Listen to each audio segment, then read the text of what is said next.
नमो अरिहन्ताणं नमो सिद्धाणं नमो आयरीयाणं नमो वज्झायाणं नमो लोये सवसाहूणम्।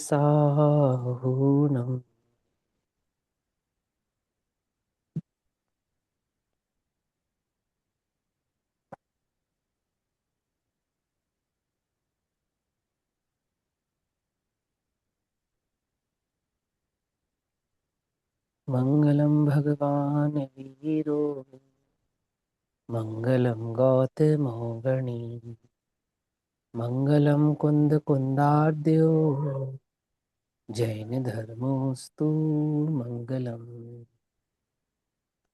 सर्वमंगल्य मांगल्यम सर्वकल्याणिकारकम प्रधानां सर्वधर्माणां जैनं जयतु साक्षिणम्।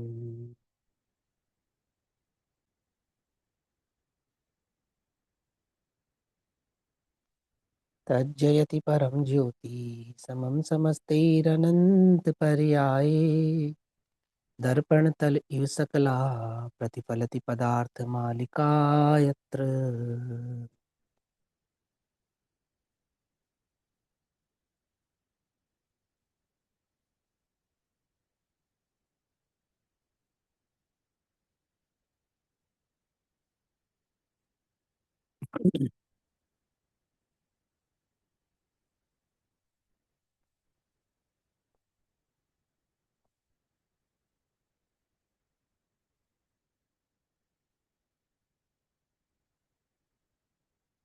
हमारी रात्रिकालीन स्वाध्याय का विषय चल रहा है श्री पुरुषार्थ सिद्धि उपाय।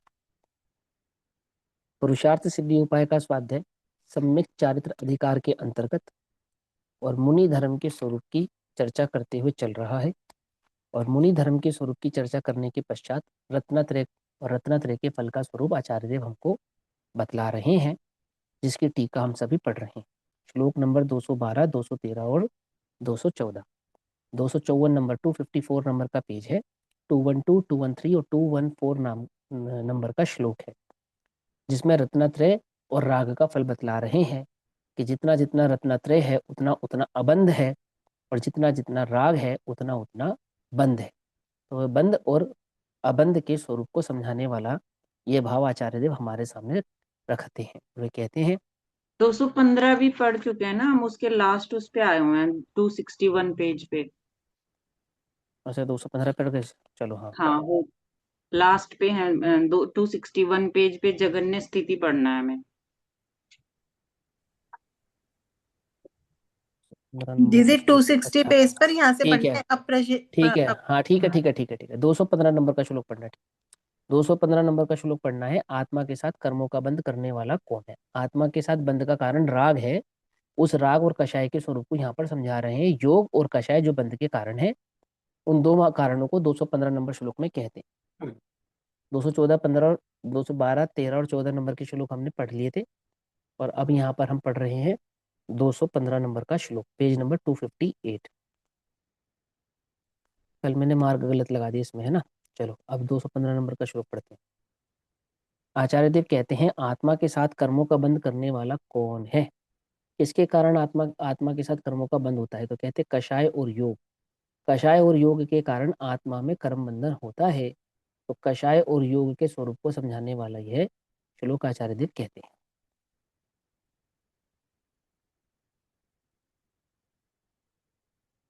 योगात् प्रदेश बंध स्थिति बंधो भवति तु कषायात् दर्शन बोध चरित्रम न योग रूपम न कषाय रूपम च। प्रदेश बंध सुबह मन वचन काय का व्यापार से होता है, और स्थिति बंध तो वह क्रोधादि क्रोधादि कषायों के भाव से होता है। परंतु सम्यक दर्शन, सम्यक ज्ञान और सम्यक चारित्र रूप जो रत्नत्रय है, उससे ना तो योगों का बंध होता है, ना तो योग रूप बंध होता है, और ना ही कषाय रूप बंध होता है। अर्थात ना वह योग के कारण है और ना ही वह कषाय का कारण है। ये भाव आचार्य देव हमको कहते हैं। अब इसकी टीका हम पढ़ते हैं 261, 261 नंबर का श्लोक। और जघन्य स्थिति, वहां स्थिति समझा रहे हैं 8 कर्मों के आश्रव के कारण जो कषाय, उसे स्थिति प्रकृति प्रदेश बंध का स्वरूप समझा रहे हैं। जघन्य स्थिति 261, नाम और गोत्र कर्म की 8 मुहूर्त। जघन्य स्थिति की अपेक्षा से समझा रहे हैं। हमने पीछे अभी उत्कृष्ट स्थिति हमने कल पढ़ी थी, अब जघन्य स्थिति बतलाते हैं 8 कर्मों की। नाम और गोत्र क्रम की जघन्य स्थिति 8 मुहूर्त, वेदने की 12 मुहूर्त, ज्ञानावर्णी, दृष्णावर्णी, मोहिनी, अंतराय और आयुष क्रम की अंतर मुहूर्त है। मध्यम स्थिति के अनेक भेद हैं। इस प्रकार स्थिति बंध का वर्णन है। अब अनुभाग बंध का वर्णन करते हैं। उत्कृष्ट हमने पढ़ ली, जघन्य यहाँ पर समझा दी।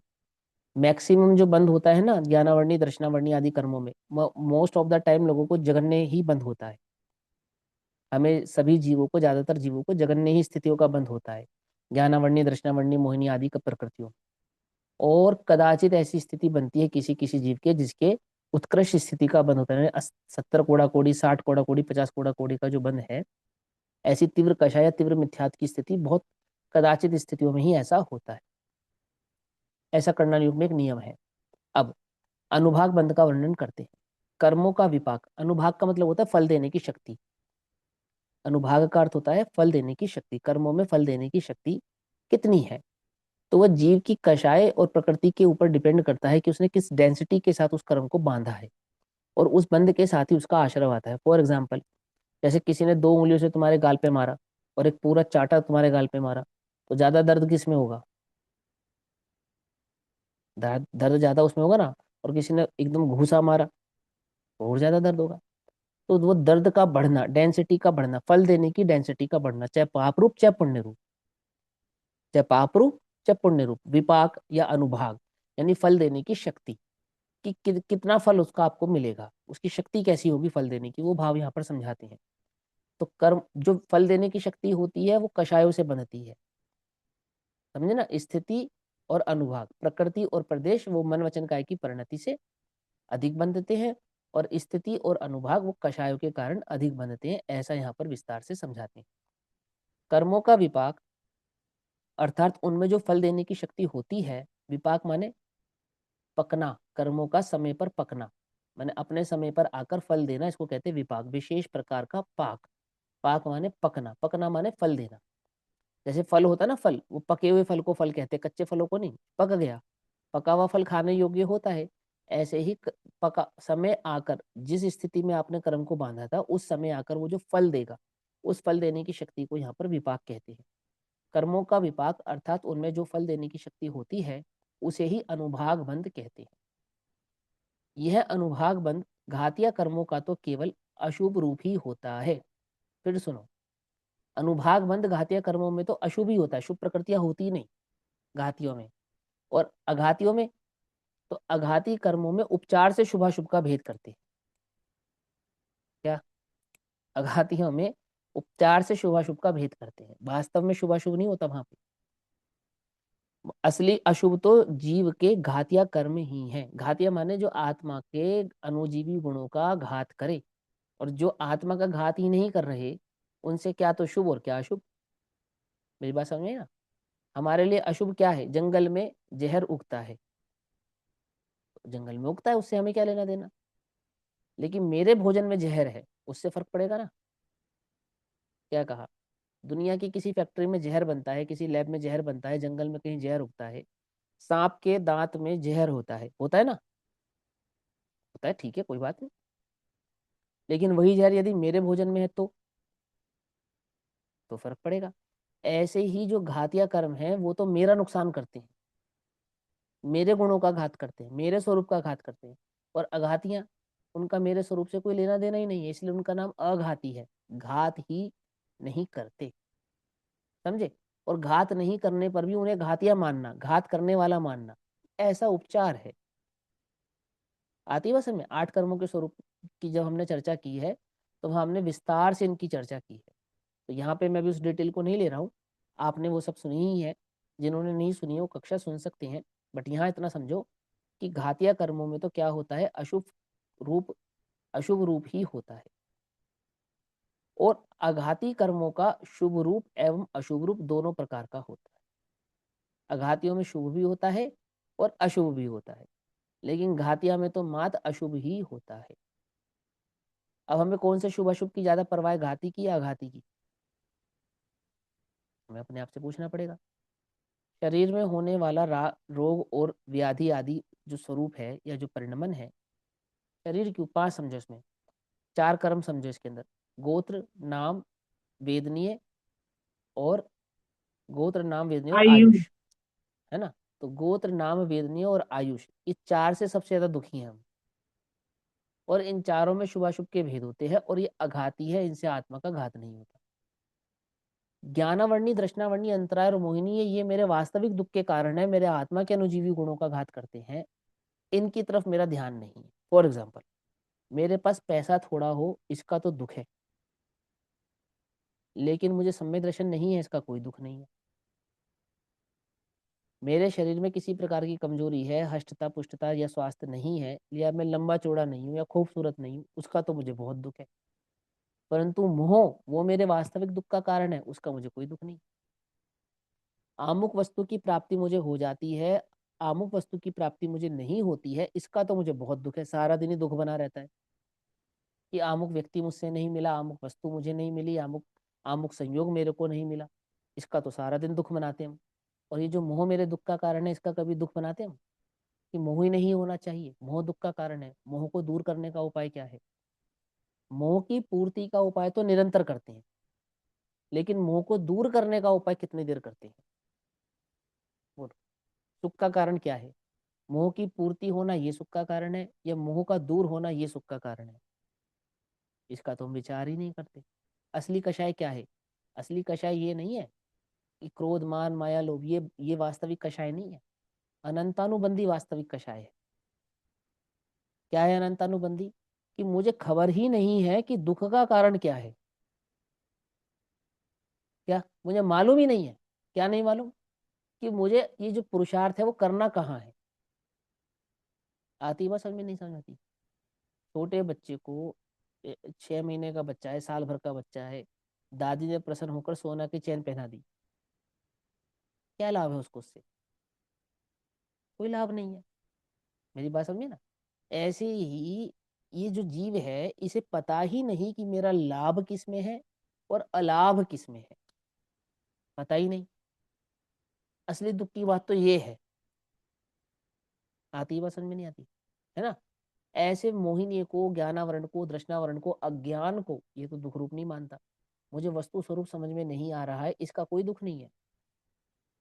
पर मैं लोगों के सामने पंडित नहीं कहला पा रहा हूँ, इसका बहुत दुख है। मेरी बात समझ में ही नहीं? मेरा ज्ञान क्यों बढ़े? कि मेरा कल्याण हो इसके लिए नहीं, मेरा ज्ञान इसलिए बढ़े कि लोग मेरे ज्ञान की वाहवाही करें, सब समझे कि मैं कितना ज्ञानी हूँ। आजकल हम चर्चा इसके लिए नहीं करते कि हमें वस्तु स्वरूप समझना है, चर्चा इसके लिए करते हैं हमें ये बतलाना है कि हम कितना जानते हैं, हमें कितनी खबर है, हम कितनी नॉलेज रखते हैं। इसका तो बताने में बहुत आनंद आता है ना?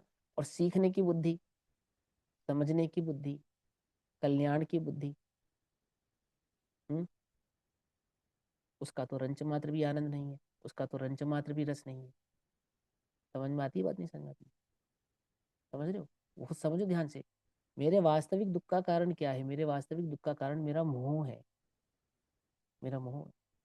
पता है, द्वादशांग के पाठी होते ना मुनिराज, द्वादशांग के, और उन्हें कोई तीव्र कषाई कह दे ना, हे अज्ञानी ऐसा कह दे, मूर्ख ऐसा कह दे, तो उन्हें रंच मात्र भी रोष नहीं होता। आती है समझ में? अज्ञानी कह देवे, मूर्ख कह देवे, उन्हें रोष नहीं। और अपने को कोई कह दे, अपने को कोई अज्ञानी कह दे, मूर्ख कह दे, तो मुझे लगता है बेटा आजा तुझे बताए कि कौन अज्ञानी है, कौन मूर्ख है? मैंने हमें लगता है ना कि हम ज्यादा से ज्यादा बतला दे हम क्या जानते हैं। इंग्लिश बोलने वाले वो कभी ये विचार नहीं करेंगे क्या कि हम किसके समक्ष बोल रहे हैं। संस्कृत बोलने वाले कभी ये विचार नहीं करेंगे हम किसके समक्ष बोल रहे हैं। पकड़ में ही बात नहीं। प्राकृत में तुम्हारी अच्छी पकड़ हो तो तुम प्राकृत प्राकृत में बोलोगे। अरे सामने जो श्रोता बैठा है क्या वो प्राकृत जानता है, इसका विचार नहीं करते करते हम। उदाहरण है, उदाहरण है ना। आचार्य देव, आप कल्पना करो, आचार्य देव मोक्ष मार्ग की अंतर मुहूर्त में केवल ज्ञान प्रकट होने वाला हो, और भील से क्या कह रहे हैं, भील को क्या उपदेश दे रहे हैं, उन्हीं का मांस त्याग दो, मांस का भक्षण मत करो, हिंसा मत करो। आज अगर हम ये उपदेश करें हिंसा मत करो, तो कैसा लगता है, ये छोटी सी बात है। चरणान्युग पढ़ाते, चरणान्युग। पकड़ में ही बात नहीं, पकड़ में है। बड़ा पंडित कौन है, जो कर्णान्युग पढ़ाए, द्रव्यान्युग पढ़ाए, वो बड़ा पंडित। जो चरणान्युग पढ़े या पढ़ाए वो, कुछ बात समझ में आती नहीं आती है। किसी के ऊपर कटाक्ष नहीं, अपने विचार के ऊपर। तुम्हें कौन सा ग्रंथ पढ़ने में ज्यादा आनंद आता है, श्रावकाचार्य के ग्रंथ पढ़ने में ज्यादा आनंद आता है, या नियम सार प्रवचन सार जैसे ग्रंथों को पढ़ने में ज्यादा आनंद आता है। किसको लगता है, तुम्हें क्या लगता है, कौन से ग्रंथ को पढ़ते हो तो तुम्हें लगता है ये तो स्वाध्याय है, और वर्तमान युग के ग्रंथों को तो तुम्हें लगता ही नहीं स्वाध्याय है। आदि पुराण, महापुराण, 24ही पुराण, ये पढ़ते हुए तो तुम्हें लगता ही नहीं कि हमने स्वाध्याय किया। कुछ बात समझ में आ रही नहीं आ रही है। वो आदि पुराण लिखने वाले, लघु तत्व विस्फोट लिखने वाले,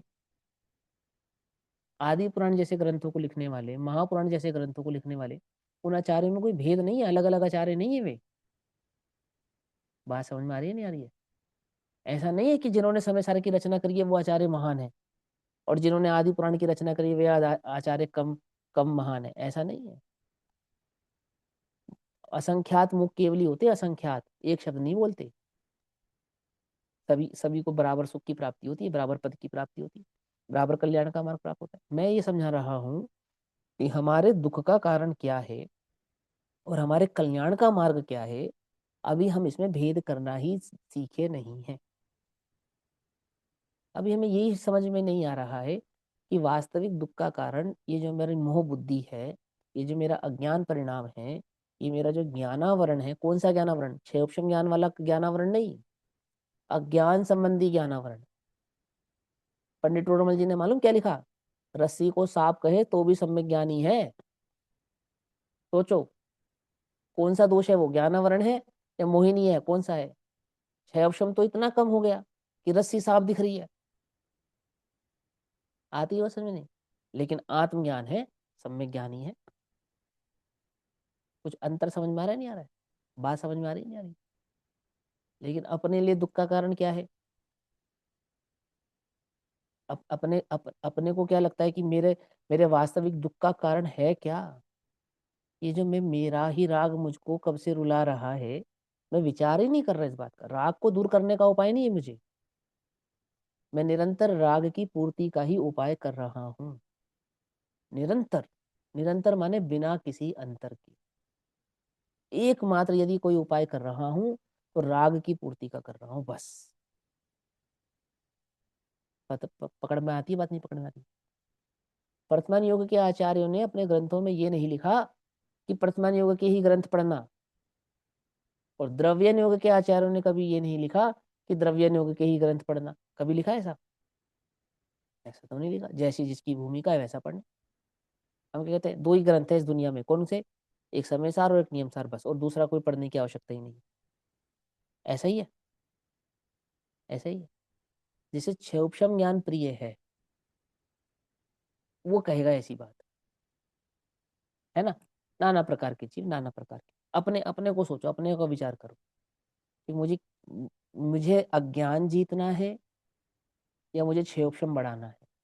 अंतर है दोनों में, अंतर है। आती है बात समझ में, नहीं समझ में आती है।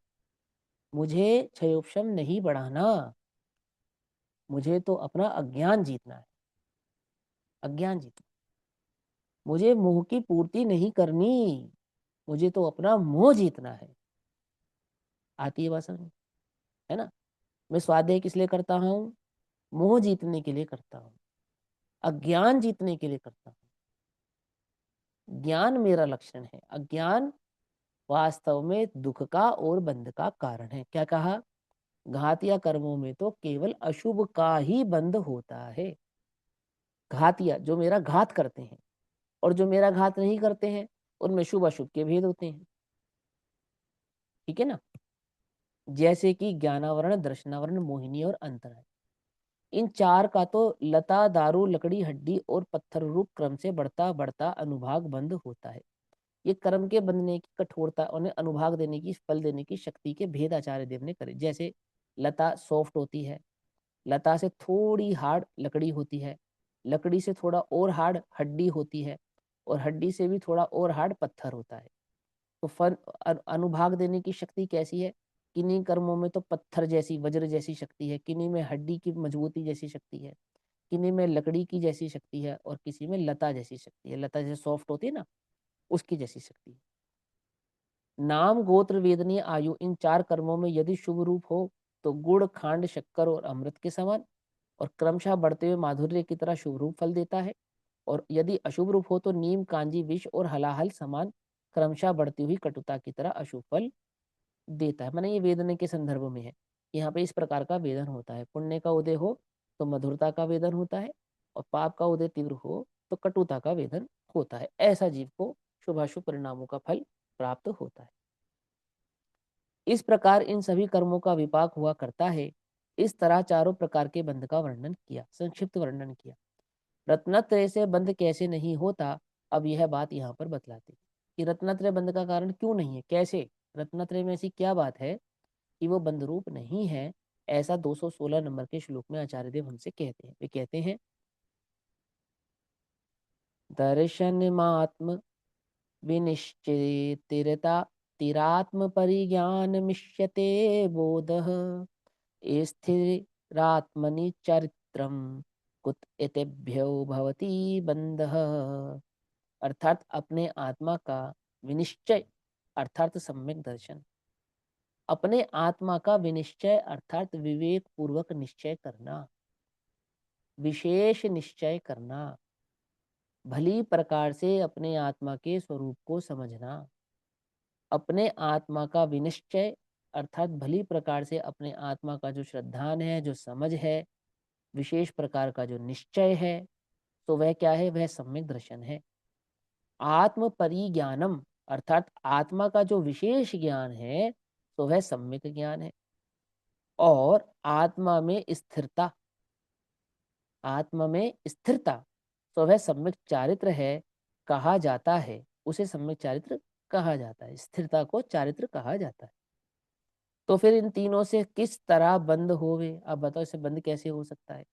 जहाँ अपने आत्मा का ही श्रद्धान है, अपने आत्मा का ही ज्ञान है, अपने आत्मा में ही स्थिरता है, ना पर बुद्धि है, ना पर आश्रित बुद्धि है, ना पर की ओर उपयोग है, तो वह बंध का कारण कैसे हो सकता है?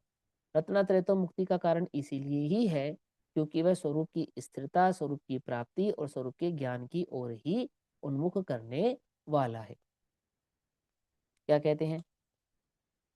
आत्मा के स्वरूप का निश्चय करना सो सम्यक दर्शन है।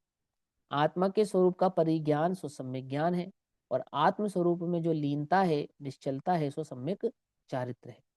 ये तीनों आत्म स्वरूप ही हैं। जब ये तीनों गुण आत्म स्वरूप ही हैं, तो इनसे कर्मों का बंध कैसे हो सकता है? अर्थात कदापि नहीं हो सकता। अर्थात रत्नात्रय कदापि बंध के कारण नहीं हो सकते। ये निश्चय रत्नात्रय की बात हुई। व्यवहार रत्नात्रय इनके सापेक्ष हैं, इस अपेक्षा से उन्हें भी अबंध रूप ही कहा जाता है, क्योंकि निश्चय पूर्वक ही होते ना। और यदि निश्चय पूर्वक ना हो तो वे रत्नात्रय बंध के ही कारक कहलाए जाते हैं। कौन से? वो शुभ भाव के खाते में चले जाते है ना। डिटेल हमको अच्छे से पता ही है। आगे बढ़ते हैं। रत्नात्रय दो प्रकार का है, व्यवहार रत्नात्रय और निश्चय रत्नात्रय। व्यवहार रत्नात्रय किसको कहते हैं? देव, शास्त्र, गुरु का तथा नौ तत्वों का श्रद्धान करना सो व्यवहार सम्यक दर्शन। तत्वों के स्वपर स्वरूप को जान लेना सो व्यवहार सम्यक ज्ञान है। और अशुभ क्रियाओं से प्रवृत्ति हटाकर शुभ क्रिया में प्रवृत्ति करना सो व्यवहार सम्यक चारित्र है। परंतु ये सम्यक चारित्र, सम्यक ज्ञान और सम्यक दर्शन की सापेक्षता क्या है? आत्मा का ज्ञान, आत्मा की स्थिरता और आत्मा का अनुभव, आत्मा की श्रद्धा, है ना। ये है। इसके साथ वर्तने वाला जो व्यवहार रत्नात्रय है, वो भी अबंध रूप कहलाता है। इसके बिना जो व्यवहार रत्नात्रय है, तो वह बंध रूप कहलाता है। तो निश्चय से तो अबंध रत्नात्रय, कौन सा रत्नात्रय? निश्चय रत्नात्रय बंध का कारक नहीं है, ये समझाना है यहाँ पर। यह व्यवहार रत्नात्रय हुआ जो परंपरा मोक्ष का कारण है, अर्थात साक्षात इंद्र अहिमिंद्र आदि पद का भी कारण है। आत्म स्वरूप का श्रद्धान करना निश्चय सम्यक दर्शन है, आत्मज्ञान करना सो निश्चय सम्यक ज्ञान है, और आत्म स्वरूप का परिणमन सो विश्राम करना या स्थिर रहना सो वह निश्चय सम्यक चारित्र है। यह निश्चय रत्नत्रय साक्षात मोक्ष का कारण है, मोक्ष रूप ही है। वह जीवों को कर्मों से छुड़ाने का भी कारण है, वह जीवों को कर्मों से छुड़ाने का ही कारण है, परंतु कर्म बंध का कारण सर्वथा नहीं है। निश्चय रत्नत्रय बंध का कारण नहीं है, है ना। ऊपर कहा ना इंद्र अहिम इंद्र आदि का भी कारण है व्यवहार रत्नत्रय को। तो क्या समझाया कि व्यवहार रत्नत्रय तो कदापि बंध का कारण है। कौन से बंध का कारण है? शुभ कर्म के बंध का कारण है। लेकिन जो निश्चय रत्नत्रय है वे तो कदापि बंध का कारण नहीं है, ऐसा। अब रत्नत्रय तीर्थंकर आदि प्रकृतियों के भी बंध का कर्ता नहीं है, तो यह बतलाते हैं। रत्नत्रय के कारण तीर्थंकर प्रकृतियों का बंध नहीं होता। कौन से रत्नत्रय के कारण? निश्चय रत्नत्रय के कारण। लेकिन निश्चय रत्नत्रय के साथ वर्तने वाला जो व्यवहार रत्नत्रय है वह कदापि बंध का कारण होता है ना। तो तीर्थंकर आदि प्रकृतियों के बंध का कारण कौन सा रत्नत्रय है? वो निश्चय रत्नत्रय नहीं है, वो व्यवहार रत्नत्रय ही है। ये समझा रहे हैं कि रत्नत्रय किसी भी कारण से बंध का कारण नहीं होता, ना कि तीर्थंकर पदवी के बंध का कारण भी वह नहीं होता। वह तो अबंध कारक है, अर्थात सिद्ध अवस्था को प्रकट करने का कारक है। 5 अवस्थाएं में तीर्थंकर पदवी तो बंध रूप है, अरहंत अवस्था तो बंध रूप है, पकड़ में ना एक तरीके से।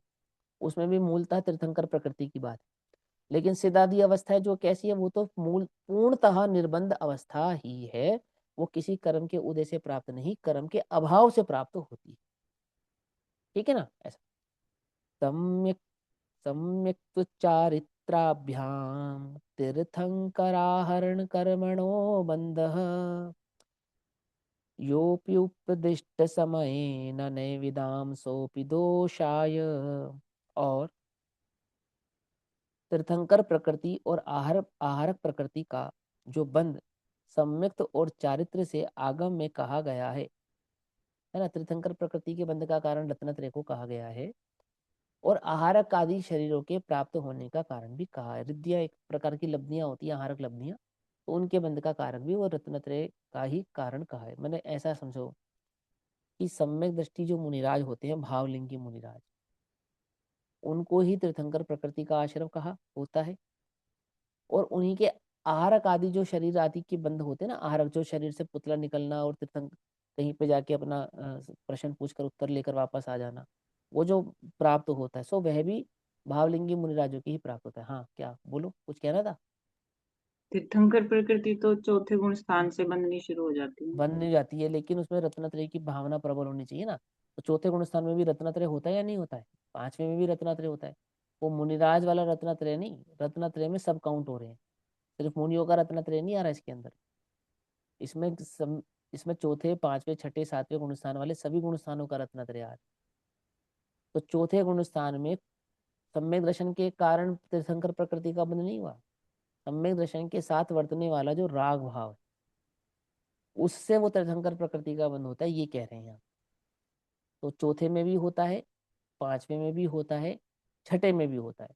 7वें आदि गुण स्थानों में नहीं होता वो, लेकिन चौथे से छठे गुण स्थान तक के बीच में बंद होता है। 7वें आदि में उपचार से कहते हैं। 8वें में जाके रुकता है। हाँ, उपचार से कहते हैं। 7वें 8वें में उपचार से कहते हैं। नहीं, मूलतः तो तीर्थंकर प्रकृति का बंध 8वें में जाके रुकता है, 8वें गुण वो, स्थान में। अरे भैया, बंद होता है चौथे, 5वें, छठे तक। 7वें और 8वें में उपचार से कहते हैं। फिर बोलूं, रुकता है 8वें में जाकर, लेकिन वो 7वें और 8वां बंद स्वरूप गुण स्थान नहीं है वो। लेकिन वहां पे बंद का अभाव भी नहीं हुआ, इसलिए वहां पर 8वें में जाकर रुकता है, ऐसा कहते हैं। वो भी श्रेणी मांडना आदि आदि होता है उसकी उसकी अपेक्षा से। जैसे फॉर एग्जाम्पल 9वें गुण स्थान में कषायों का भाव कहते हैं, होना शुरू होता है ना। लोभ आदि कषाय 10वें गुण स्थान में जाती है आदि। तो लोभ तो छठे गुण स्थान में ही नहीं होता। मेरी बात समझ रहे हो? लोभ कषाय हो अगर छठे 7वें गुण स्थान में, तो कोई उन्हें छठा 7वां गुण स्थान कहेगा? वेद कहाँ पे जाके खत्म समाप्त होता है? 9वें 10वें गुण स्थानों में, 9वें गुण स्थानों में वेद का समाप्ति कही है। 6ठे 7वें गुण स्थानों में मुनिराजों के वेद का उदय कहेंगे क्या? नहीं होता है ना। उपचरित मतलब सत्ता की अपेक्षा से कथन है। ऐसे यहाँ बंद की अपेक्षा से कथन है कि चौथे 5वें 6ठे, ये तो बंद के ही गुण स्थान है। चौथा गुणस्थान बंद का गुणस्थान है, 5वां गुणस्थान बंद का गुणस्थान है, 6ठा गुणस्थान बंद का गुणस्थान है, इसलिए ये प्रमत्त गुणस्थान कहलाते हैं। और 7वें आदि बंद के गुणस्थान नहीं कहलाते, इसलिए अप्रमत्त कहलाते हैं। और बंद का जो पूर्णता निषेध होता है, रुकना शुरू होता है, वो 8वें गुणस्थान से वहां पे रुकना शुरू होता है, ऐसा कहा जाता है। ठीक, वो विस्तार जब हम करणान योग से समझेंगे तब मैं आपको समझाऊंगा। देखो यहाँ क्या कहते हैं, यहाँ कहते हैं तीर्थंकर प्रकृति और आहारक प्रकृति, दो प्रकार की प्रकृतियां होती है। सिंपल सिंपल, तीर्थंकर प्रकृति का बंध होना एक वो, और एक आहारक प्रकृति होती है। आहारक प्रकृति सभी मुनिराजों के नहीं होती, किसी किसी मुनिराज के होती है। और जिन किसी किसी मुनिराज की वो प्रकृति होती है, तो वह भी पुण्य बंध के कारण ही होती है। आहारक एक प्रकार का शरीर होता है, जो ये आहारक प्रकृति है। उसका काम क्या होता है कि वो किसी प्रकार की कोई जिज्ञासा हो, किसी प्रकार का कोई प्रश्न अंतरंग में अटक रहा हो, समझ में ना आ रहा हो, तो शरीर से आत्मा के प्रदेश निकलते हैं, और जहां भी आसपास केवली भगवान होते हैं सबसे नजदीक में, उनके समूह शरण में जाकर अपने प्रश्न का समाधान कर कर अंतर मुहूर्त मात्र में वो आत्म प्रदेश वापस सिमट के शरीर में आ जाते हैं। तो आत्म प्रदेशों के साथ जो जो होता है, इसको एक प्रकार का समुद्घात भी कह सकते हैं। ये जो समुद्घात होता है, यानी आत्म प्रदेशों का बाहर निकलना, समाधान करना और वापस लौट कर आना, ये आहारक शरीर के निमित्त से होता है। और ऐसा वो जो आहारक शरीर है, वो पुण्य बंध के कारण ही मुनिराजों के प्राप्त होता है, ऐसा। तो कहते हैं आहारक प्रकृति का जो बंध है, वो सम्यक्त और चारित्र से आगम में कहा गया है। सम्यक दर्शन ज्ञान चारित्र के कारण इन दो प्रकृतियों के बंध का कारण आगम में कहा है। तो कोई ये तर्क करे कि रत्नत्रय को आप हमेशा सर्वथा अबंध रूप कैसे कह सकते हो, आगम में तो रत्नत्रय को से भी बंध का कारण कहा है। तो उसका समाधान कर रहे हैं यहाँ पर। वह भी नए के ज्ञाताओं को दोष का कारण नहीं है, ये आचार्य अमरचंद्र देव ने कही है कि जो नए के ज्ञाता हैं उनको वह कंफ्यूजन क्रिएट नहीं करता। क्यों कंफ्यूजन क्रिएट नहीं करता? क्योंकि नयों के ज्ञाताओं को ये बात पता है कि सम्यक दर्शन की उस रत्नत्रय की अवस्था में वर्तने वाला जो राग भाव है, वास्तव में तो उस राग से ही बंद होता है। और जो वास्तविक निश्चय रत्नत्रय है, वह तो तीन काल में भी बंध का कारण होता नहीं। ठीक है ना। इसलिए यहाँ पर ये बात नहीं, वो कहते हैं सम्यक दर्शन ज्ञान और सम्यक चारित्र से तीर्थंकर प्रकृति और आहारक प्रकृति का बंध होता है। ऐसा जो सिद्धांत में उपदेश है, वह भी अनेक नयों के जो वेदता हैं अर्थात विवेकी हैं, जिन धर्मी पुरुषों के समक्ष दोष अर्थात विरोध उत्पन्न नहीं करता। कैसे नहीं करता? बंध योग्य 120 प्रकृतियां हैं, उनमें से मिथ्या दृष्टि 117 प्रकृतियों का बंध करता है। 120 प्रकृतियां होती हैं। कौन सी 120 प्रकृतियां होती है? अभी आप कहते हैं 148 प्रकृतियां होती है, अभी होगी 120 प्रकृतियां। 120 होती है, 148 होती है? वो 148 प्रकृतियां अलग है और ये 120 प्रकृतियां अलग है ना। जैसे तीर्थंकर पदवी का बंद होना, अथवा लोक में इसी प्रकार की दुख रूप प्रकृतियों का बंद होना, सुख रूप प्रकृतियों का बंद होना, चक्रवर्ती आदि पद का बंद होना, आदि आदि ऐसे भेद होते हैं। तो उसमें 120 प्रकृतियां हैं, जिसमें से 117 प्रकृतियां, उनका बंध तो मात्र मिथ्या दृष्टि जीव को ही होता है, एकमात्र। और तीन प्रकृतियां ऐसी हैं जो मात्र सम्यक दृष्टि को ही बन सकती, जिसमें तीर्थंकर प्रकृति है ना।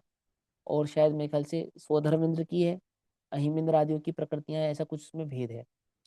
वहां तीर्थंकर एवं आहारक, आहारक द्विक का बंधन नहीं करता। अच्छा, दो दो प्रकार के आहारक शरीर हो गए। द्विक द्विक आहारक शरीर दो प्रकार का है ना। हाँ, तो वहां तीर्थंकर और आहारक द्विक का बंधन नहीं करता। सम्यक दर्शन प्रकट होने के पश्चात ही तीर्थंकर नामकर्म की प्रकृति का बंध तथा सम्यक चारित्र होने के पश्चात ही आहारक प्रकृति का बंध। बहुत बढ़िया, देखो क्या कहा इसमें। तो तीर्थंकर प्रकृति का बंध तो चौथे गुण स्थान वाले को भी हो जाएगा, लेकिन आहारक प्रकृति का बंध चौथे गुण स्थान वाले को नहीं होगा, वो छठे सातवें गुण स्थान वाले मुनिराजों को ही होगा।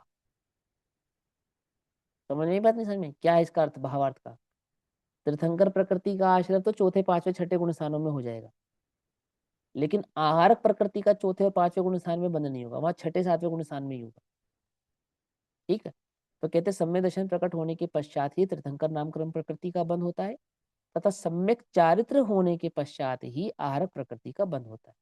ऐसा जो कथन है कि रत्नात्रय तो कर्म का बंध करने वाला नहीं है, तो वह कैसे है, तो उसे स्पष्ट करते हुए 218 नंबर के श्लोक में इसका स्पष्टीकरण करते हैं।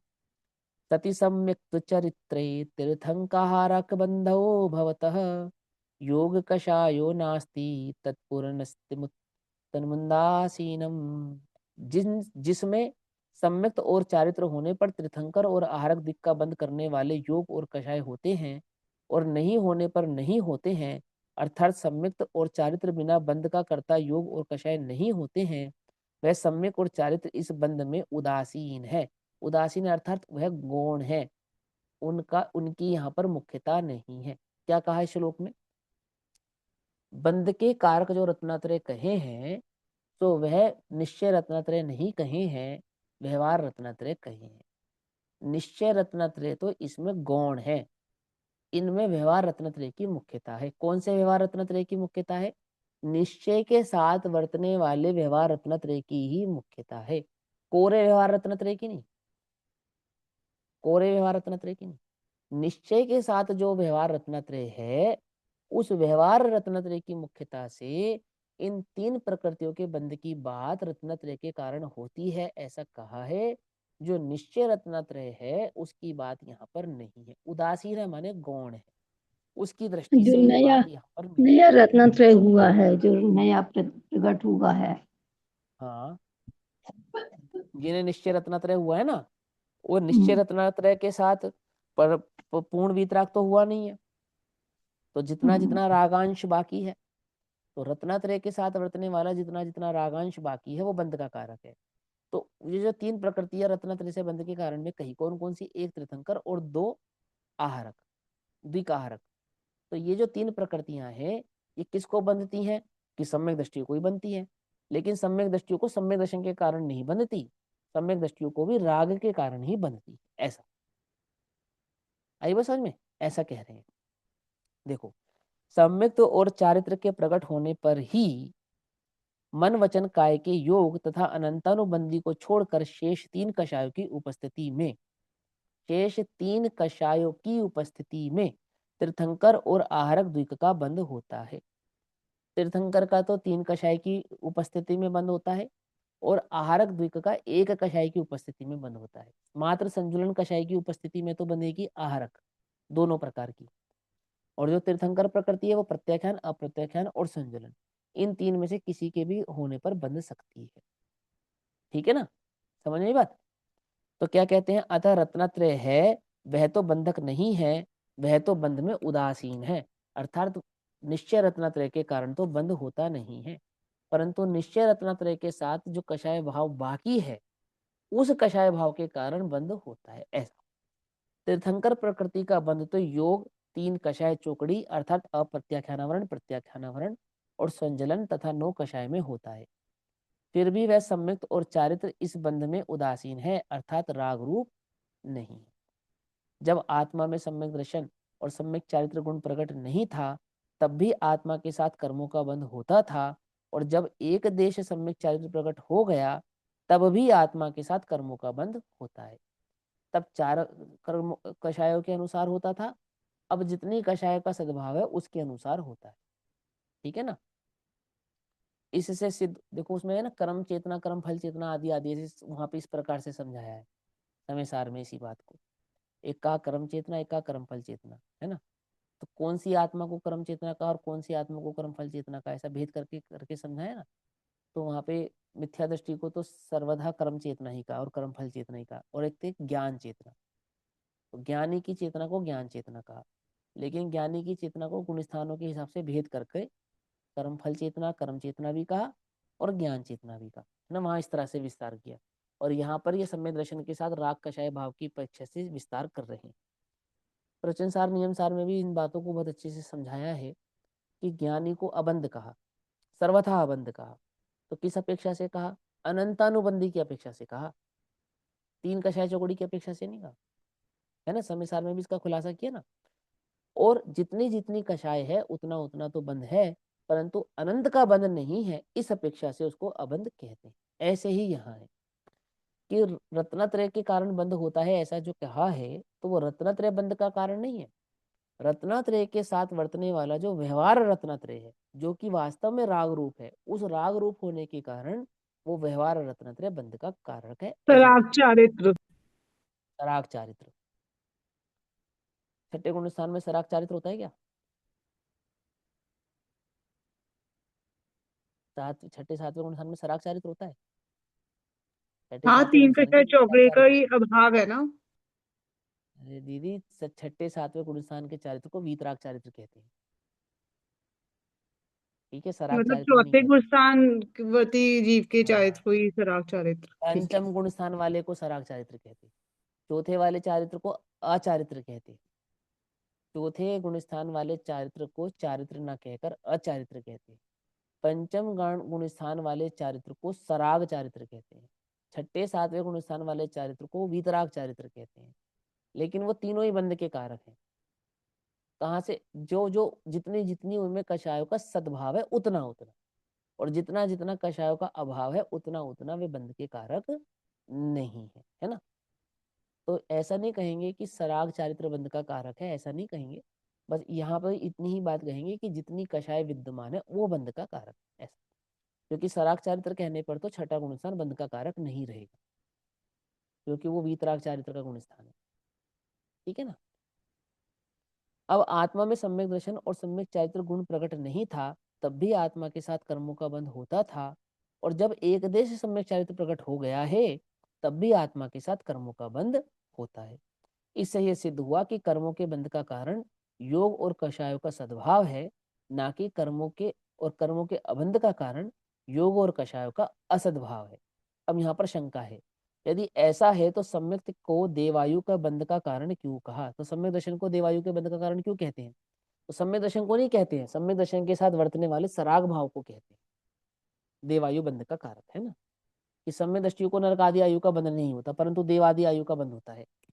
तो बोले नरक आदि का नहीं होता, उसका कारण ये है कि उसको अशुभ परिणाम नहीं होता, और देवादि का कारण होता है क्योंकि उसको शुभ भाव होता है। और बंध का कारण तो शुभ शुभ अशुभ माने राग द्वेष परिणाम ही होते हैं, या अशुद्धता ही होती है, या कषाय ही होती है। वीतरागता बंध का कारक होती नहीं है। 219 नंबर का श्लोक। ननु कथमेवं सिद्ध्यति देवायुः प्रभृति सत् प्रकृति बंधः सकल जन सुप्रसिद्धो रत्नत्रय धारणा मुनिवरणा। कोई पुरुष शंका करता है कि रत्नत्रय के धारक श्रेष्ठ मुनियों को सर्वलोक में भले प्रकार प्रसिद्ध देवायु आदि उत्तम प्रकृतियों का बंध पूर्वोक्त प्रकार से किस तरह सिद्ध होगा। कि मुनिराजों के जब बंध होता है, देवायु आदि गति का बंध मुनिराजों के किस प्रकार से होगा, अगर वीतरागता से बंध का कारक नहीं है, रत्नत्रय बंध का कारण नहीं है, तो ऐसा कह रहे। उसको समझाते हैं। यहाँ कोई शंका करता है कि रत्नत्रय के धारक मुनिवरों को देवायु आदि की शुभ प्रकृतियों का बंध होता है, ऐसा तो शास्त्र में कथन है, तो वह कैसे सिद्ध होगा, क्योंकि आप तो रत्नत्रय को बंध का कारण नहीं मान रहे हो। उसको उत्तर देते हैं। पहले आपने कहा था कि तीर्थंकर प्रकृति और आहारक द्विक का बंध सराग सम्यक्त्व में योग और कषायों से होता है। यह बात तो मेरी समझ में आ गई, परंतु रत्नत्रय के धारक मुनियों के देवायु आदि शुभ प्रकृतियों का बंध होता है, ऐसा जो शास्त्र में कथन है वह किस प्रकार से सिद्ध होगा। ये प्रश्न उठाया 219 नंबर के श्लोक में। 220 नंबर के श्लोक में इसका उत्तर देते हैं। रत्नत्रयमिह हेतुर्निर्वाणस्यैव भवति नान्यस्य आश्रवति यत्तु पुण्यम शुभोपयोग यम प्राधः। इस लोक में रत्नत्रय धर्म निर्वाण का ही कारण होता है। रत्नत्रय धर्म एक और एकमात्र निर्वाण का ही कारण होता है, एकमात्र कारण निर्वाण का होता है। बंध का कारक रत्नत्रय होते नहीं, ये तो आप समझ ही लो। फिर आगे कहते हैं अन्य गति का नहीं, और रत्नत्रय में जो पुण्य का आश्रय होता है वह अपराध शुभोपयोग का है, शुद्धोपयोग का नहीं। शुद्धोपयोग के साथ वर्तने वाला जो शुभोपयोग है, उस शुभोपयोग के कारण मुनिराजों के बंध होता है, शुद्धोपयोग के कारण बंध होता नहीं है। पुरुषार्थ सिद्धि उपाय में आचार्य अमरचंद्र देव श्रावक को ये बात भली प्रकार से समझा रहे हैं। आई बात समझ में? ये बात मात्र नियम सार या प्रवचन सार की नहीं, ये करणानुयोग या द्रव्यानुयोग की शास्त्र की नहीं। चरणानुयोग के इस ग्रंथ में 220 नंबर के श्लोक में स्पष्ट आचार्य अमरचंद्र देव कहते हैं कि इस लोक में रत्नत्रय जो धर्म है वह तो एकमात्र निर्वाण का ही हेतु है, बंध का हेतु नहीं है। परंतु उस शुद्धोपयोग के साथ होने वाला जो शुभोपयोग है वो शुभोपयोग बंध का कारण होता है, और इसी कारण मुनिराजों के होने वाला जो शुभोपयोग है वो उनके देवायु आदि बंध के कारण होता है। जो उनको होने वाला शुद्धोपयोग है वे उनके बंध का कारण कदापि नहीं है। इस लोक में रत्नत्रय अर्थात सम्यक दर्शन, सम्यक ज्ञान और सम्यक चारित्र मोक्ष का ही कारण होता है, दूसरी गति का नहीं। तथा रत्नत्रय के सद्भाव में जो शुभ प्रकृतियों का आश्रय होता है वह सब शुभ कषाय और शुभ योग से ही होता है, अर्थात वह शुभोपयोग का ही अपराध है किंतु रत्नत्रय का नहीं है। भिन्न भिन्न कारणों से भिन्न भिन्न कार्य होते हैं तो भी व्यवहार से एक दूसरे का कहने में आते हैं। क्यों आते हैं? क्योंकि वो उनके बीच में एक सद्भावना पाई जाती है कि वो जो शुभोपयोग है वो शुद्धोपयोग के साथ वर्तने वाला शुभोपयोग ही आमुक प्रकृतियों के बंध का कारण होगा, और बिना शुद्धोपयोग के होने वाला जो शुभ भाव है वो आमुक प्रकृतियों के बंध का कारण नहीं होगा। इस अपेक्षा इस कारण से मां शुद्धोपयोग रूपी रत्नत्रय को ही बंध का कारक कह दिया जाता है, ऐसा उपचरित कथन है। प्रथम श्लोक में शिष्य ने प्रश्न किया था कि तीर्थंकर और आहारक द्वीप का बंध तो सम्यक के भावों में योग और कषायों से बताया, फिर देवायु आदि शुभ प्रकृतियों के बंध का रत्नत्रय में कैसे हो सकता है? क्योंकि मुनिराजों के तो कषाय भी नहीं है और योग भी स्थिर है। तो वहाँ कहते कषाय तो नहीं है लेकिन संजलन आदि कषायों के साथ वर्तने वाला शुभोपयोग है ना, वो कषाय है और वही योग है।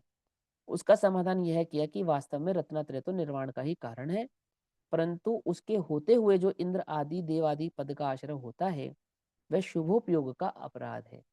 रत्नत्रय का दोष किंचित भी नहीं, अर्थात वह बंध रत्नत्रय के कारण नहीं हुआ है। सम्यक्त से शुभ कर्मों का बंध होता है और व्यवहार न्याय का कथन है। इस विषय को थोड़ा और स्पष्ट करते हुए 221 नंबर का श्लोक आचार्य देव हमसे कहते हैं। अब 221 नंबर के श्लोक को हम कल पढ़ेंगे, अभी समय हुआ, ठीक है ना। तब तक के लिए सभी को जय जिनेन्द्र। ओम नमः सिद्धेभ्यः।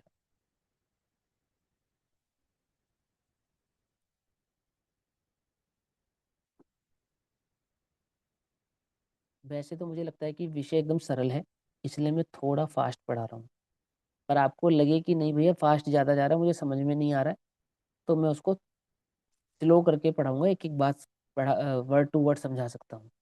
पर मुझे लगता नहीं, क्योंकि वो सारा रिपीटेड विषय है। फिर भी आपको लगे तो आप पूछ लेना, कोई ऐसा मत करना कि चलो पढ़ा रहे तो पढ़ लेते हैं, ऐसा नहीं करना, ठीक है। समय निकाला है तो सदुपयोग की भावना से ही निकालना। तो मैं तो विषय आपके लिए सरल है इसलिए फास्ट पढ़ा रहा हूँ, मुझे कोई जल्दी नहीं है, ठीक है ना। हाँ, और आप भी जल्दी में नहीं पढ़ना। आ रही है बात समझ में? नहीं समझ में आ रही है? वो सरल है इसलिए मैं फास्ट पढ़ा रहा हूँ, ठीक। ओम नमः सिद्धेभ्यः।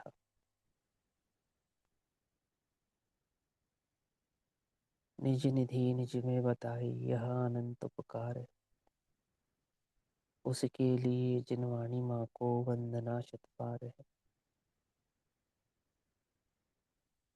नमो